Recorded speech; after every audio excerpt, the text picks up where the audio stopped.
Buenos días, mi nombre es Javier Núñez y mi grupo está conformado por José Luis Casas y Juan David Cortés. El día de hoy estaremos hablando sobre la inducción electromagnética. Esta fue descubierta en la década de 1830 por Faraday en Inglaterra y por Henry en Estados Unidos.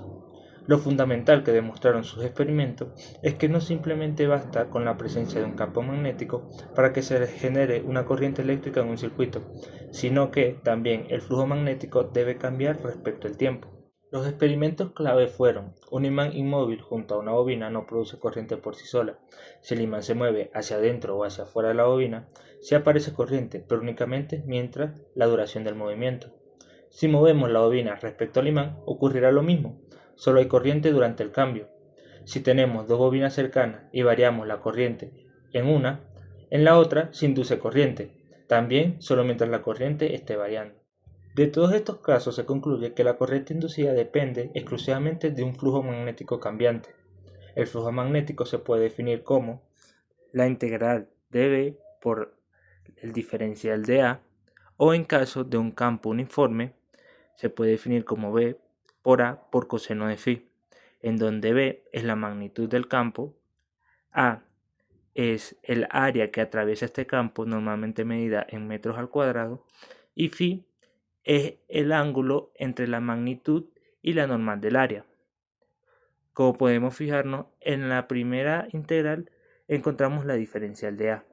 Entonces, a partir de esas observaciones experimentales que presenció Faraday, este formuló su propia ley, la cual es la ley de la inducción electromagnética, la cual dice que la fuerza electromotriz inducida va a ser igual a menos la derivada del flujo magnético sobre la derivada del tiempo. La unidad de medida de la fuerza electromotriz es el voltio. El flujo magnético se mide en Webers y, bueno, el tiempo se mide en segundos. Esto, si se va a aplicar a una bobina, se multiplica lo anterior por el número de espiras que tiene la bobina. Y con respecto al signo negativo, representa la dirección de la corriente inducida, que generalmente se opone al cambio de flujo. Un caso a destacar es el de un alternador, ya que una espira que gira en un campo magnético uniforme, como el área proyectada, cambia con el tiempo. El flujo magnético varía y según la ley de Faraday aparece una FEM alterna de tipo senoidal. Al aumentar la velocidad de rotación, el área, el número de espiras o la intensidad del campo, también aumenta esta FEM generada. Otro caso a destacar es la llamada FEM del movimiento, en donde si un conductor de longitud L se mueve con una velocidad v dentro de un campo magnético B, las cargas libres que experimentan una fuerza magnética que las separa, produciendo así una diferencia de potencial, en donde la fuerza electromotriz, en este caso sería a la velocidad multiplicada por la distancia o la longitud del conductor multiplicada por el campo magnético. Este resultado no es independiente de la ley de Faraday, sino un caso muy particular que surge cuando el área de un circuito cambia por el movimiento del conductor. Para poner un poco más en contexto lo dicho anteriormente, vamos a realizar este ejercicio en el cual se implementa la ley de Faraday. El ejercicio nos dice que en esta figura, en donde el campo magnético es de 0.8 teslas, hay una barra móvil de longitud de 20 centímetros, la cual se desplaza a una velocidad de 10 metros sobre segundo. Adicional a esto, en el circuito hay una resistencia de 2 ohms. Se nos pide hallar la FEM inducida en el circuito y la corriente del circuito. Entonces, según Faraday, esto nos dice que la FEM inducida va a ser menos la variación en el flujo magnético sobre el tiempo. La variación en el flujo magnético lo podemos escribir como el producto del campo magnético otorgado por la superficie en el que éste actúa por el ángulo en el que el campo magnético ingresa en esta superficie. Como se puede ver en el diagrama, estas cruces representan que el campo magnético ingresa directamente a la superficie, o sea que el ángulo de este es cero. Entonces podemos escribir que la FEM inducida va a ser la variación del campo magnético multiplicado por la longitud de la barra, la cual recordemos que es móvil, o sea que se desplaza una distancia x por esta distancia entre el tiempo. Entonces podemos decir que estas dos son constantes, ya que no las da el problema. Entonces va a ser el campo magnético multiplicado por una longitud por la variación de dx entre el tiempo. Entonces, ¿qué es esto? Dx entre dt es igual a la velocidad. Entonces podemos decir que la FEM inducida va a ser el campo magnético multiplicado por una longitud por la velocidad, en donde esto va a ser igual a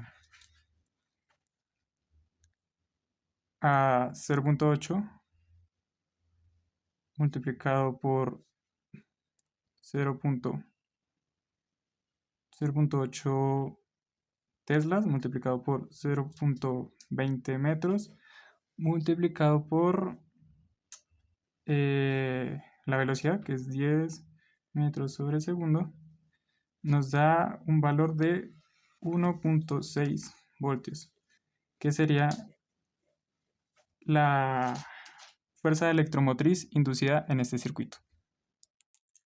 Ahora, continuando con el ejercicio, esta es la parte A. Entonces la parte B nos pide hallar la corriente del circuito. Entonces, por la ley de Ohm, sabemos que I va a ser el voltaje sobre la resistencia. Pero el flujo electromecánico inducido es también la variación de la potencia eléctrica. Entonces, podemos decir que la intensidad de la corriente es igual a la variación del voltaje entre la resistencia, lo cual es igual que el FEM es igual, pero disculpen, la intensidad va a ser igual al FEM entre la resistencia. Entonces sabemos que el FEM es 1.6 voltios entre la resistencia que nos da el ejercicio, que son 2 ohmios, dando que la intensidad de la corriente va a ser de 0.8 amperios en este circuito. Recapitulando un poco lo dicho anteriormente y lo que se hizo a partir del ejercicio, estos dos nos los vamos a saltar. Si bien tienen que ver con los principios de la fuerza electromotriz, no vamos a entrar en detalles porque ya hablan de la fuerza que debe requerir para mover el conductor y demás cosas, que no tienen que ver directamente con lo del campo eléctrico. Si bien lo que podemos destacar de la FEM es que es el voltaje que aparece cuando en una superficie, en un conductor más bien, aparece un campo magnético, sin necesidad de baterías o cualquier tipo de generación de energía. Para que aparezca una FEM puede haber de tres maneras. La primera es moviendo un conductor en un campo magnético, como fue en el ejemplo, o también puede hacer que este conductor esté estático y lo que se mueva sea el campo magnético, o haciendo que el área del campo magnético varíe, como también puede decirse que se ve explicado en el ejemplo, porque el área iba incrementando cuando este alambre se iba desplazando, por lo que X se hacía cada vez más grande.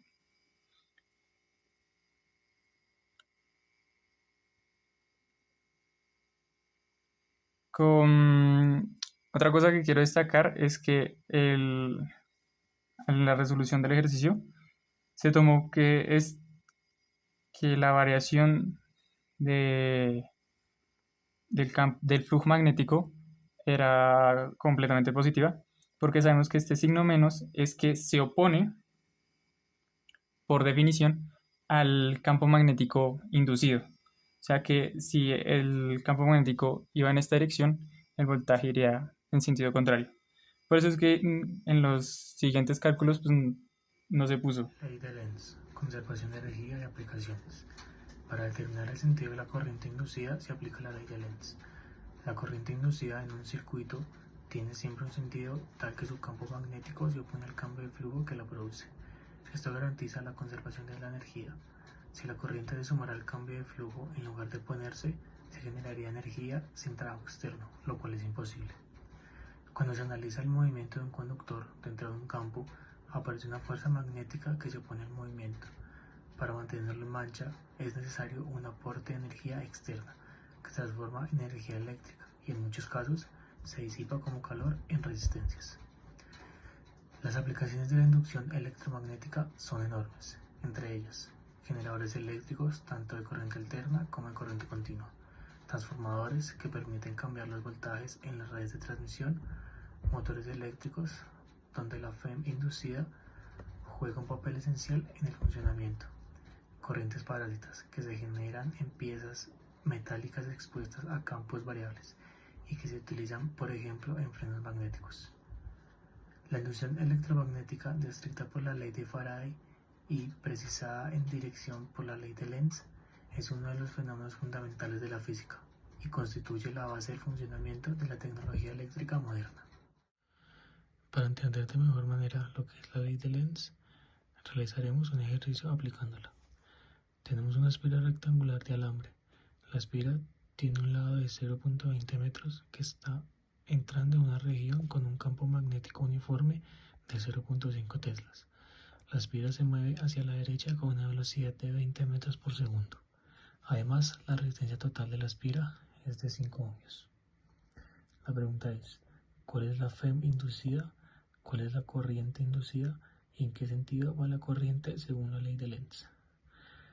Como primer paso, calcularemos la FEM inducida. Como se puede evidenciar, la ecuación de la FEM es muy sencilla. Consta de V por L por V, donde V es el campo magnético, L es la longitud y V sería la velocidad. Estos valores ya se nos dan en el ejemplo. Lo único que se hace es sustituir en la ecuación planteada. Y podemos observar que nos da 0.20 voltios la FEM inducida. Como segundo paso, tenemos que calcular la corriente inducida, donde usaremos la ley de Ohm para realizar este punto. Esta consiste en que la corriente inducida es igual a la FEM sobre R, que es la resistencia.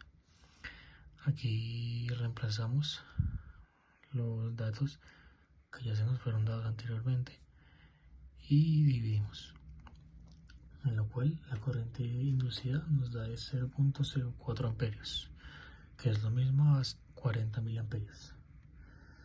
Por último, sigue determinar el sentido de la corriente aplicando la ley de Lenz. Esta es una parte más conceptual.